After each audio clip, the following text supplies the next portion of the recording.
चाय की प्याली और बहू की आदत। गांव के कोने में बसे छोटे से घर में शर्मा परिवार रहता था। परिवार में कुल 4 लोग थे।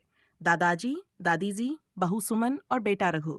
सुमन बहुत सुलझी हुई और समझदार बहू थी, लेकिन उसकी एक आदत ने पूरे घर को परेशान कर रखा था। उसे चाय पीने का बहुत शौक था। सुबह उठने से लेकर रात सोने तक उसके हाथ में चाय की प्याली ही रहती।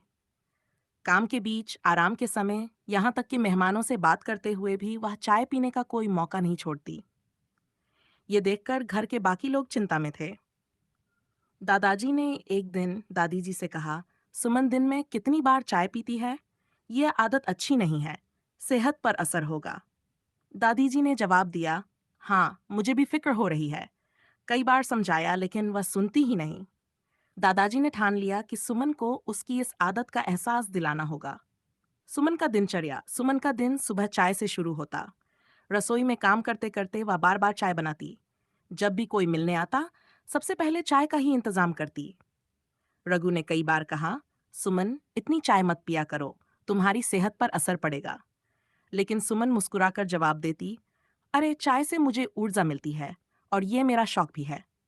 दादाजी का योजना। एक दिन दादाजी ने सुमन को सबक सिखाने की ठानी। उन्होंने सोचा कि उसे समझाने के बजाय उसे खुद इस बात का एहसास कराना जरूरी है। दादाजी ने सुबह सुमन को बुलाकर कहा, बहू, मुझे तुमसे एक काम है।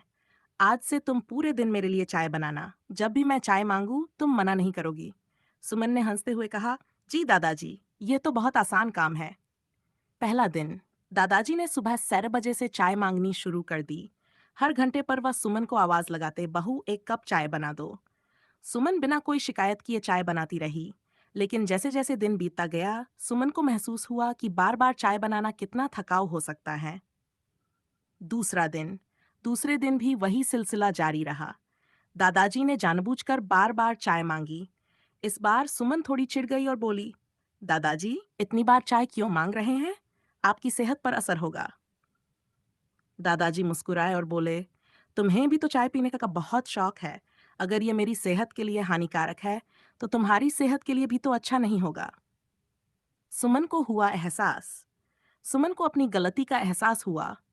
उसने दादाजी से माफी मांगी और वादा किया कि वह अपनी चाय की आदत को कम करेगी। धीरे धीरे सुमन ने चाय पीना कम कर दिया। उसने खुद को व्यस्त रखने के लिए किताबें पढ़ना और बागवानी करना शुरू किया। अब घर में खुशहाली थी और दादाजी भी सुमन के बदले व्यवहार से खुश थे। इस कहानी से हमें यह सीख मिलती है कि किसी भी आदत की अति हमारे लिए हानिकारक हो सकती है। अपनी आदतों पर नियंत्रण रखना और समय पर बदलाव लाना ही समझदारी है।